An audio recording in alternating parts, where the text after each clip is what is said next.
Starting this week, working on some mud, and I don't know why it took me so long. I'm not a very good carpenter, but that's a 2-inch blade, that's a 6-inch one, and boy, I gotta tell you, that makes life a lot easier in terms of smoothing out an area like this, where this was off ever so slightly, 1/8 of an inch, something like that, and I'm just slowly building things up to that seam.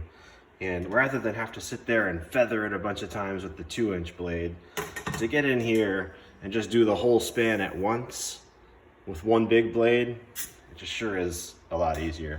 So I went ahead and did that. This is actually dry. It's a slightly different color than what I had before, what I'd been using before. So that's why it's a little bit gray. So I'm gonna go ahead and, there's nowhere near as much sanding to do now as there was going to be. So I'm gonna go ahead and do that. I've done the same thing with the wider blade on these seams. I'm gonna get these guys sanded down and then get this whole area and that whole area painted. And then I'm gonna start thinking about reworking some of this track back here. I don't know if I'm gonna get to the track this week, but that's coming up soon on the layout. And then I still wanna get, I think what I've decided here, just to talk about this part a little bit, is I'm going to use this piece of the countertop where it's got the edge to it for this little area. Let me take a step back here so you guys can see what I'm talking about, between these two desks. And there is a little bit of wasted space down there, but I've actually got some stereo equipment I'm going to hook up out here so I can listen to music while I'm, working on my stuff. I've got a big subwoofer. I'm going to stick that down in there. I think that'll work well. I don't know where I'm going to put the rest of the speakers and stuff, but big old subwoofer will fit back in there nicely, kind of out of the way. And that way, however many cubic feet that is of unused space doesn't go unused anymore. So that's the plan. I'm going to go after getting some of this sanding done and hopefully get some painting done here today. Well, doesn't that look better?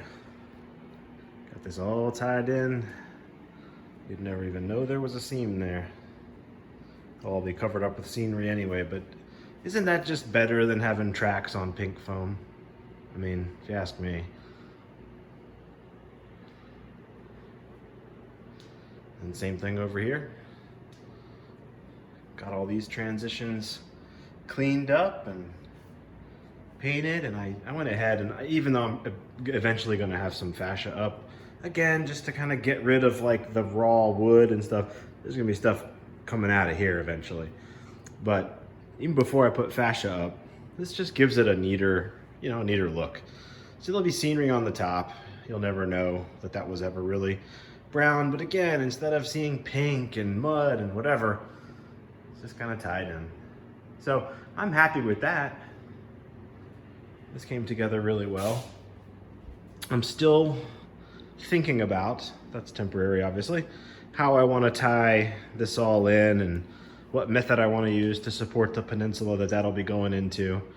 And it's not going anywhere, it is bolted to the wall there, but this end had a little play to it, so I've got that little leg in there temporarily. But next, I think before I do get to that track I was talking about earlier, I'm gonna get this dealt with, because I need a workbench, I need a place to work. So I'm gonna cut this thing off so that this piece of it here is actually sitting back in there. And I'm probably gonna put it down so that it's kind of level with the two rather than being up above. Not have it set over the top at all.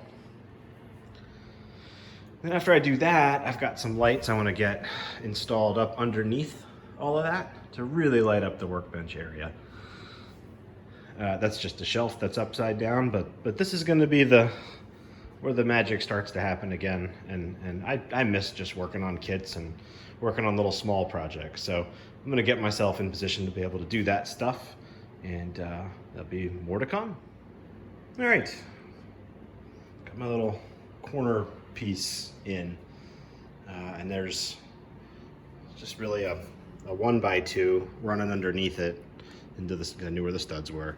Tied it into that, and then I just used a 4x4 I had sitting here, tied in under there to give this one corner some stability. So between the two walls and that, this is not going anywhere.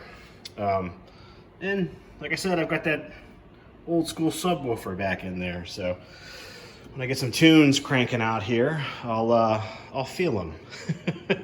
So I just need to kind of clean up here, start doing some lights up under here, and I've got a big long power strip I want to get up back in there, so I've got all my stuff plugged in. But yeah, humming right along. So here's just a little bird's eye view to kind of, I think, end the week here. It's Sunday night. I doubt I'm going to get a whole lot done tomorrow. I know I've got a long work day ahead of me. But yeah, I'm happy with the progress. I will keep plugging away. I'll be working on the workbench, which is under there, thinking about this tie-in, and hopefully be working on some kits and stuff soon. If I pan this way, I started, before I tore my whole thing apart, that's 4 Fruit Growers Express cars from AccuRail with the renumbering sets. And I wanted to, you know, have 4 different road numbers of that, and weather them up and just have some fun with them. And that it's been sitting like that for the better part of a year. So I'm itching to get back, and you can just see my supplies just everywhere. So I'm looking forward to getting the workbench put back together. I'll leave it here for this week, y'all. Hope everyone's doing well. Stay safe out there, y'all.